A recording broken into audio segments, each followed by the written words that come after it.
നമസ്കാരം. ലോകത്തിൽ ഏറ്റവും കർശനമായ സുരക്ഷയുള്ള നേതാക്കളിൽ ഒരാളാണ് ചൈനീസ് പ്രസിഡന്റ്. അദ്ദേഹത്തിന് ചുറ്റുമുള്ള സുരക്ഷ ഒരുക്കുന്നത് ആരാണ്? എങ്ങനെയാണ് അവരെ തിരഞ്ഞെടുക്കുന്നത്?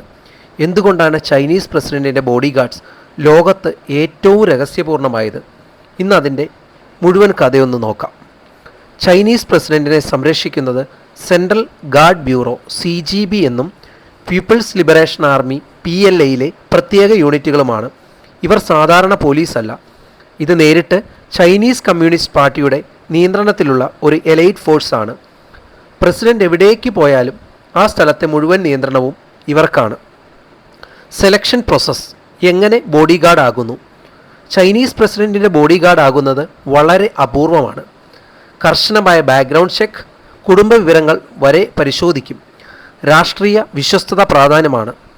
ശരീരശക്തിയേക്കാൾ മുൻപിൽ മെൻ്റൽ ഡിസിപ്ലിൻ.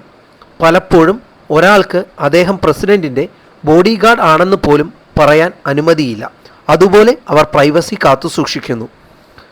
ട്രെയിനിങ്. ലോകത്തിലെ ഏറ്റവും കർശന പരിശീലനം. ബോഡി ഗാർഡ്സിന് നൽകുന്ന പരിശീലനങ്ങൾ close compact, hand to hand fight, fire arms without hesitation, crowd control, bomb threat handling, chemical and biological attack awareness. ഒരു പിശക് പോലും അനുവദനീയമല്ല. ഒരിക്കൽ പരിശീലനത്തിൽ പരാജയപ്പെട്ടാൽ അവിടെ തന്നെ പുറത്താകും. How they work in public. ഇവരുടെ പ്രത്യേകത നിങ്ങൾ കാണില്ല എന്നതാണ്. സിവിലിയൻ ഡ്രസ്, ഒരേപോലെ കാണുന്ന ബോഡി ഗാർഡ്സ്. റിയൽ ഗാർഡ് ആരെന്ന് തിരിച്ചറിയാൻ കഴിയില്ല. ക്രൗഡിൽ ലയിച്ച സെക്യൂരിറ്റി ഏജൻറ്റ്സ്. പ്രസിഡന്റിനോട് അടുത്ത് നിൽക്കുന്ന ഒരാൾ ബോഡി ഗാർഡ് ആകണമെന്നില്ല. പിന്നിലെ ഒരാളെ തന്നെ ഏറ്റവും അപകടകരമായ ഗാർഡ് ആയിരിക്കും. Secret rules. പ്രസിഡന്റിന് ആക്രമണം വന്നാൽ ഗാർഡ് സ്വന്തം ജീവൻ പോലും പരിഗണിക്കരുത്. മിഷൻ പരാജയപ്പെട്ടാൽ ജീവിതം മുഴുവൻ പണിഷ്മെൻ്റ് ഉണ്ടാകാം. സർവീസ് കഴിഞ്ഞാലും അവർ സാധാരണ ജീവിതത്തിൽ തിരിച്ചു പോകില്ല. രഹസ്യം ജീവിതകാലം മുഴുവൻ പാലിക്കണം. Why world fear this security.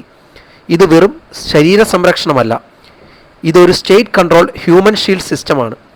അതുകൊണ്ട് തന്നെയാണ് ലോകത്തിലെ ഇൻ്റലിജൻസ് ഏജൻസീസ് പോലും ഈ സെക്യൂരിറ്റി സെറ്റപ്പ് കുറിച്ച് തുറന്ന് സംസാരിക്കാത്തത്. ചൈനീസ് പ്രസിഡന്റിൻ്റെ ബോഡി ഗാർഡ് സിനിമയിലെ കഥാപാത്രങ്ങളല്ല. അവർ ഷാഡോ പോലെ പ്രവർത്തിക്കുന്ന ഒരു യഥാർത്ഥ ലോകത്തിൻ്റെ ശക്തിയാണ്. നിങ്ങളെല്ലാവരും കണ്ടിട്ടുള്ള ഒരു മൂവി ആയിരിക്കും ഡിഫൻഡർ എന്ന പേരിലുള്ള എ ബോഡി ഗാർഡ് ഫ്രം ബെജിംഗ് എന്ന മൂവിയിൽ ജെറ്റ്ലി അവതരിപ്പിച്ച ഒരു ബോഡി ഗാർഡ് കഥാപാത്രം. ആ കഥാപാത്രത്തിന് ശേഷം ജെറ്റ്ലി തന്നെ പറഞ്ഞു, ഞാൻ ഈ അവതരിപ്പിച്ച കഥാപാത്രം ചൈനീസ് ബോഡി ഗാർഡിന് തുല്യമായിട്ട്, ചൈനീസ് പ്രസിഡന്റിൻ്റെ ബോഡി ഗാർഡിൻ്റെ തുല്യമായിട്ടുള്ള റോളാണ് ഞാനിവിടെ ചെയ്തതെന്ന്. ആ സിനിമ കണ്ടവർക്കറിയാം എത്രയോ ശക്തമാണ് ചൈനീസ് പ്രസിഡന്റിന് കൊടുക്കുന്ന ബോഡി ഗാർഡെന്ന്. ഇത്രയും രഹസ്യമായ ഒരു ബോഡി ഗാർഡിനെ കുറിച്ച് ഒരു ചെറിയ വീഡിയോ.